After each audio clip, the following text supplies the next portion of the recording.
Love marriage का सपना देखने वाली अनामिका ने आखिर माता पिता की खुशियों के लिए अरेंज मैरिज कर ही ली। लेकिन परिवार को लेकर मन का डर वह कैसे निकाल। अनामिका ने जब आंखें खोली तो उसके बगल में एक गिफ्ट बॉक्स रखा था, जिस पर लिखा था शादी की 26वीं वर्षगांठ की बधाई संगिनी।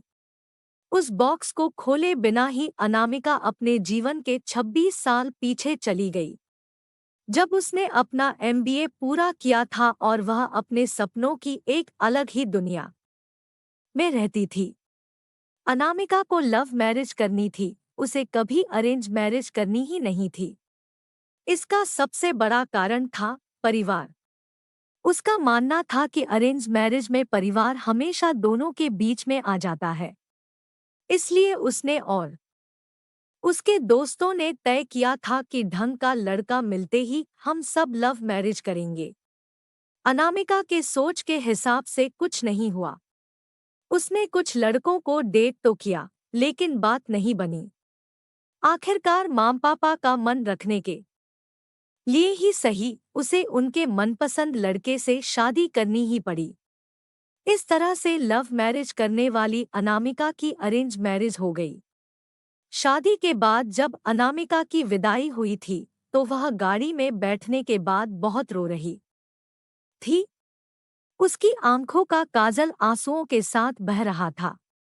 तभी चेहरे के सामने एक सफेद रुमाल आता है, जो किसी और ने नहीं बल्कि उसके पति ने उसकी तरफ बढ़ाया था। रुमाल लेकर अनामिका ने आंसू पोंछे।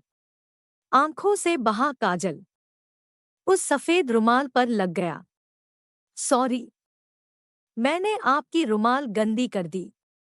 मैं इसे धुल दूंगी, अनामिका ने विनोद से कहा। विनोद ने उसके हाथ से रुमाल लेते हुए सिर्फ इतना ही कहा, कोई बात नहीं। थोड़ी ही देर में गाड़ी विनोद के घर पहुंच गई। अनामिका को अब उनका ही सामना करना था, जिनके कारण वह अरेंज मैरिज नहीं करना चाहती थी। दरवाजे पर परिवार के सभी सदस्य आरती की थाली लिए नई दुल्हन का इंतजार कर रहे थे। अनामिका का स्वागत सभी ने धूमधाम से किया। गृह प्रवेश के बाद शादी की बची हुई रस्मों को जल्द ही खत्म किया गया। अनामिका की सास ने अपनी बेटी से कहा, भाभी को उनके कमरे में ले जा, आराम करने दे। बहू बहुत थक गई है। मोहिनी तुरंत उठी और अनामिका को उसके कमरे में ले गई। भाभी आप यहाँ आराम करिए, कुछ भी जरूरत हो तो मुझे बुला लेना। भारी लहंगे और जेवरों को उतारने के बाद अनामिका फ्रेश होकर सो गई।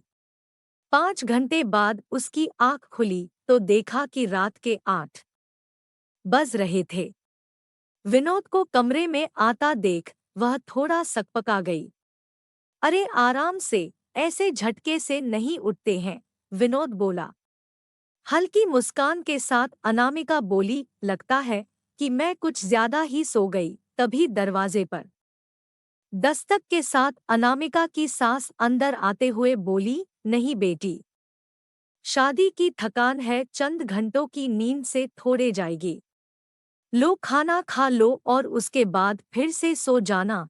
जब अनामिका ने खाने की प्लेट देखी तो उसकी आंखों में आंसू आ गए। प्लेट में उसकी पसंदीदा मटर मशरूम की सब्जी, रोटी और मेवे की खीर थी। मम्मी जी, आपको कैसे पता कि ये मेरा पसंदीदा खाना है? अनामिका ने अपनी सास से पूछा।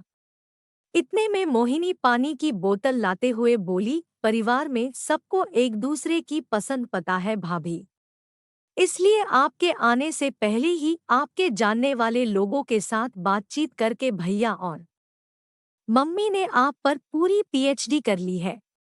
अब आपको कुछ बताने की जरूरत नहीं है। हमें सब पता है कि आपको क्या पसंद है और क्या नहीं। मोहिनी की ये बातें सुनकर अनामिका ने अपनी सास का हाथ चूम लिया। थैंक यू मम्मी, मुझे इस परिवार में अपना एक अलग दर्जा देने के लिए। उस दिन से अनामिका के मन में परिवार को लेकर रहने वाला डर कहीं दूर चला गया। उसने परिवार को अपना माना और परिवार ने उसे अपनाया। इस तरह से हंसी खुशी रहते हुए अनामिका और विनोद की शादी को आज 26 साल पूरे हो चुके थे। अनामिका ने अपने अतीत से वर्तमान में आते हुए उस गिफ्ट बॉक्स को खोला तो देखा उसमें काजल लगा हुआ वही सफेद रुमाल था जिससे अनामिका ने अपने विदाई के आंसू पोंछे थे। साथ ही एक पत्र भी था जिसमें लिखा था, तुम्हारे विदाई के आंसू मेरे लिए बहुत कीमती थे, जिसे मैंने हमेशा संजो के रखा था। मुझे पता था कि तुम एक परिवार छोड़कर आ रही थी, इसलिए यहाँ पर हमने तुम्हारे लिए एक दूसरा परिवार तैयार कर रखा था। मेरे साथ अपना जीवन साझा करने के लिए शुक्रिया।